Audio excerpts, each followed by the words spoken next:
Good morning. You are welcome. हमारा chapter चल रहा है उप सहसंयोजन यौगिक कोऑर्डिनेशन कंपाउंड्स। और आज इस चैप्टर में हम पढ़ेंगे उप सहसंयोजन यौगिकों में समावयवता, आइसोमेरिज्म इन कोऑर्डिनेशन कंपाउंड्स। समावयवता हमने ऑर्गेनिक केमिस्ट्री में भी पढ़ी है। क्या होती है समावयवता? देखो, ये यौगिक देखिए CH3CH2OH, इसका नाम है एथिल एल्कोहल। और एक यौगिक ये देखो CH3OCH3, है ना। ये एथिल एल्कोहल है, ये डाइमेथिल ईथर है। जो दोनों का सूत्र होता है, दोनों का जो अणु सूत्र होता है दोनों का C2 और H6 और O, दोनों का अणु सूत्र ये होता है। ये एथिल अल्कोहल है, ये डाइमेथिल ईथर है। ऑर्गेनिक केमिस्ट्री में हमने पढ़ा है। ये दोनों यौगिक अलग अलग हैं, लेकिन इनका अणु सूत्र एक है। इनके रासायनिक गुण अणु सूत्र तो एक है, लेकिन ये भिन्न भिन्न यौगिक है और इनके अणु सूत्र, इनके भौतिक गुण भी अलग होते हैं, इनके रासायनिक गुण भी अलग होते हैं। तो इसी प्रकार से जो उप सहसंयोजन यौगिक होते हैं ना, उनमें कुछ यौगिक ऐसे होते हैं जिनके अणु सूत्र तो समान होते हैं, परंतु उनके भौतिक और रासायनिक गुण परस्पर भिन्न होते हैं। ऐसे यौगिक कहलाते हैं समावयवी, आइसोमर। और ये घटना ही कहलाती है समावयवता, आइसोमेरिज्म। उप सहसंयोजन यौगिक दो प्रकार की समावयवता प्रदर्शित करते हैं। संरचनात्मक स्ट्रक्चरल आइसोमेरिज्म, दूसरी त्रिविम समावयवता स्टीरियो आइसोमेरिज्म। जो संरचनात्मक समावयवता होती है, स्ट्रक्चरल आइसोमेरिज्म जो होती है, यह समावयवता अणुओं के संरचना सूत्रों में भिन्नता होने के कारण उत्पन्न होती है। अणुओं के अणु सूत्र तो समान होते हैं, लेकिन उनके जो संरचना सूत्र होते हैं वो अलग अलग होते हैं। मतलब उनमें अणुओं में जो क्रियात्मक समूह होते हैं वो अलग अलग होते हैं। तो ये जो समावयवता होती है, ये अणुओं के संरचना सूत्रों में भिन्नता होने के कारण उत्पन्न होती है। और संरचनात्मक समावयवता ये कई प्रकार की होती है। पहली आयनन समावयवता, आयनन आइसोमेरिज्म। देखो, आयनन समावयवता क्या होती है? आयनाइजेशन आइसोमेरिज्म, समान अणु सूत्र के वे संकर यौगिक जो जलीय विलयन में आयनित होकर भिन्न प्रकार के आयन देते हैं, आयनन समावयवी कहलाते हैं। और इस घटना को ही कहते हैं आयनन समावयवता। जैसे यहां ये दो उदाहरण दिए हुए हैं। देखो, एक यौगिक ये है, दूसरा यौगिक ये है। ये दोनों यौगिक परस्पर आयनन समावयवी है। इसका रंग बैंगनी होता है, इसका रंग लाल होता है। देखो, इनमें दोनों में डिफरेंस क्या है? इसमें ब्रैकेट के बाहर वाला जो भाग है वो सल्फेट आयन है ना, वो सल्फेट आयन है। ये यहां से आयनित होता है, यहां से आयनित होकर के एक तो ये कॉम्प्लेक्स आयन देगा और ये सल्फेट आयन देगा। और देखो, ये जब इसे पानी में घोलते हैं तो यहां से ये आयनित होता है, ये एक कॉम्प्लेक्स आयन बनता है अनायनित, और ये ब्रोमाइड आयन बनता है। इन दोनों में डिफरेंस क्या है? इन दोनों में डिफरेंस जो होता है ना, वो ये है कि भाई इसमें तो सल्फेट बाहर है, ये ब्रोमीन अंदर है, और इसमें ये जो ब्रोमाइड आयन है वो बाहर है और सल्फेट इसमें अंदर है।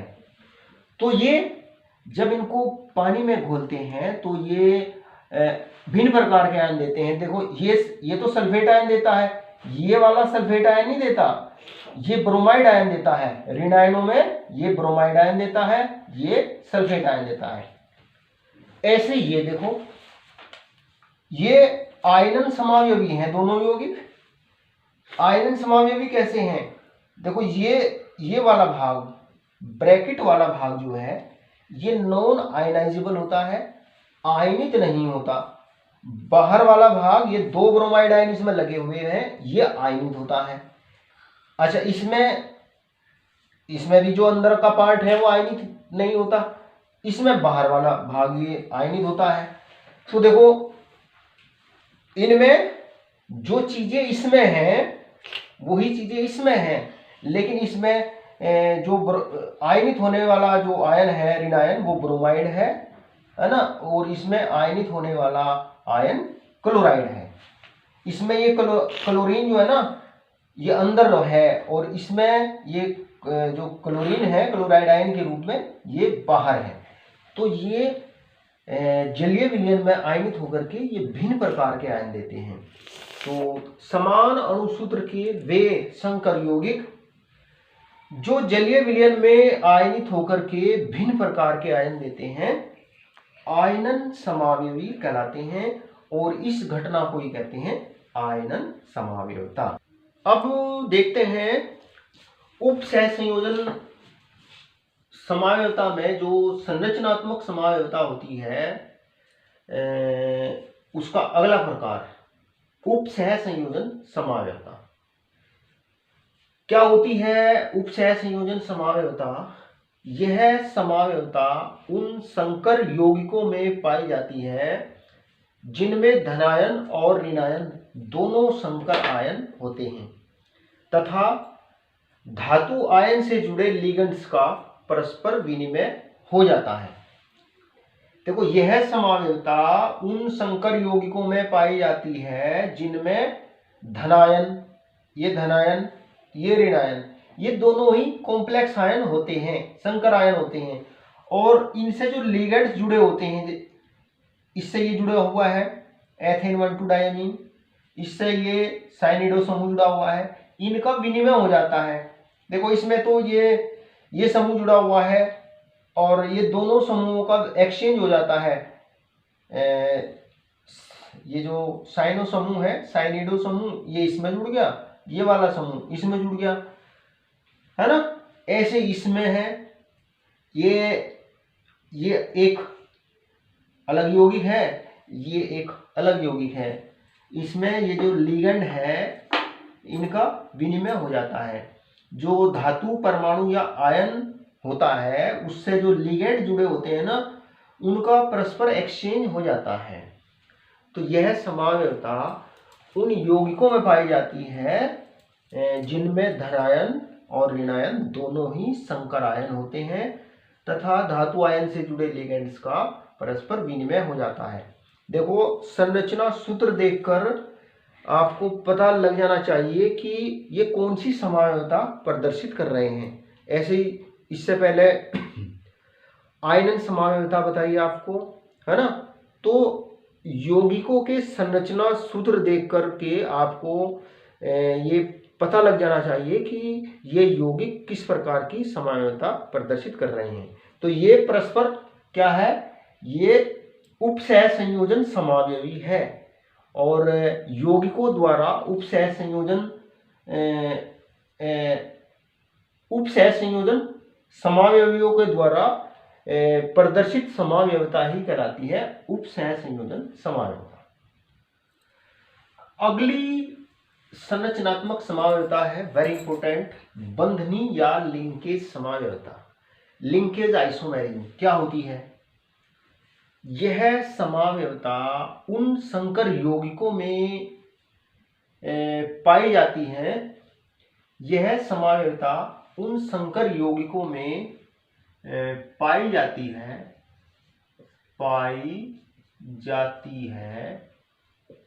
उन संकर यौगिकों में पाई जाती है जिनमें उभयदंती एम्बिडेंटेट लिगेंड विद्यमान होते हैं।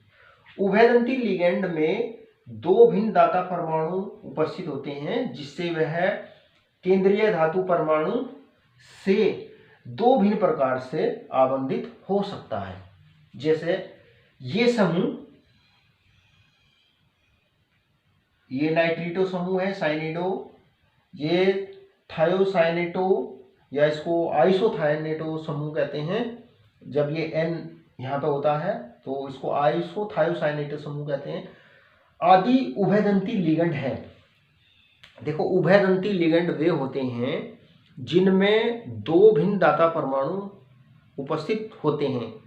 दो भिन्न दाता परमाणु उपस्थित होने से लिगेंड केंद्रीय धातु परमाणु या आयन से दो भिन्न प्रकार से जुड़ सकता है। जैसे ये उभयदंती एम्बिडेंटेड लिगेंड है। देखो एक यौगिक ये है, एक यौगिक ये है। इसका रंग लाल होता है, इसका रंग पीला होता है। अब देखो इनमें दोनों में डिफरेंस क्या है? दोनों में डिफरेंस ये है कि इस यौगिक में ये जो NO2 समूह है, NO2 समूह का O केंद्रीय धातु परमाणु से जुड़ा हुआ है और इसमें N के द्वारा ये समूह NO2 समूह इससे धातु परमाणु से जुड़ा हुआ है ना। तो ये जो NO2 समूह है ना, ये दो भिन्न प्रकार से जुड़ता है। O के द्वारा भी इससे जुड़ सकता है, ये N के द्वारा भी इससे जुड़ सकता है। ऐसे यहाँ पे इस यौगिक में ये SCN समूह है, इसमें NCS समूह है ना। तो ये S के द्वारा इस क्रोमियम से जुड़ सकता है और N के द्वारा भी क्रोमियम से ये जुड़ सकता है। तो यह समावयवता बंधनी या लिंकेज समावयवता उन संकर यौगिकों में पाई जाती है जिनमें उभयदंती लिगेंड विद्यमान होते हैं। उभयदंती लिगेंड क्या होते हैं? जिनमें दो भिन्न दाता परमाणु उपस्थित होते हैं जिससे वह केंद्रीय धातु या धातु परमाणु या आयन से दो भिन्न प्रकार से आवंटित हो सकता है। वेरी इंपॉर्टेंट है, अच्छे से याद करना। उप सहसंयोजन यौगिकों में संरचनात्मक समावयवता में अगली समावयवता है हाइड्रेट समावयवता, या इसे जल योजन समावयवता भी कहते हैं, विलायक योजन समावयवता भी इसे कहते हैं। क्या होती है?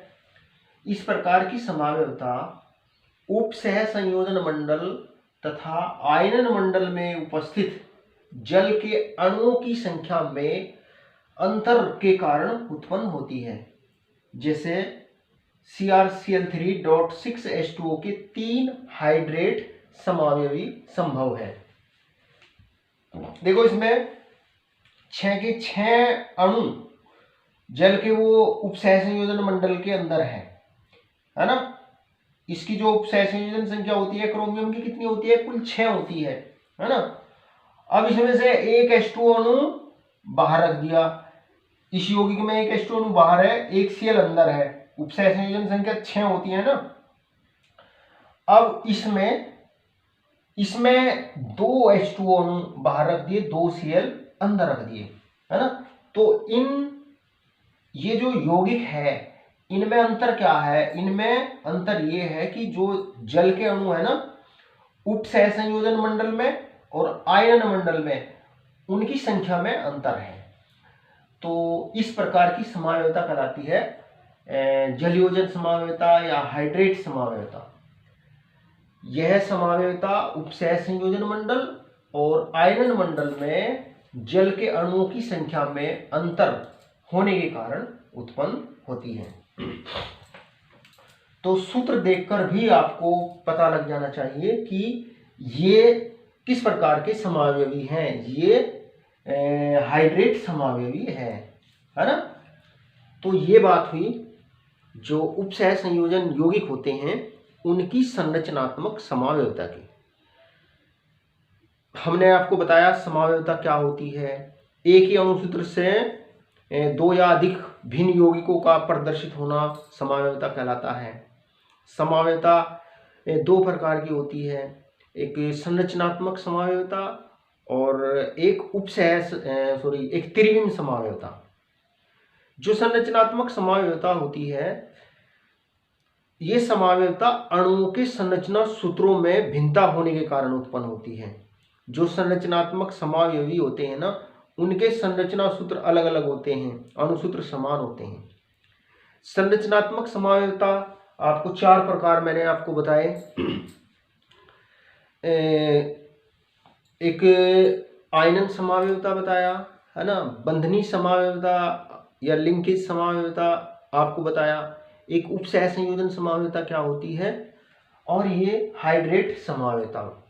आसानी है ना, इनको ध्यान से पढ़ना है, याद करना है, और संरचना सूत्र देखकर भी आपको पता होना चाहिए कि यौगिक किस प्रकार की समावयवता प्रदर्शित कर रहे हैं। तो आज की वीडियो में इतना ही। वीडियो अच्छा लगे तो लाइक करना, शेयर करना और चैनल को सब्सक्राइब करना है। नमस्कार।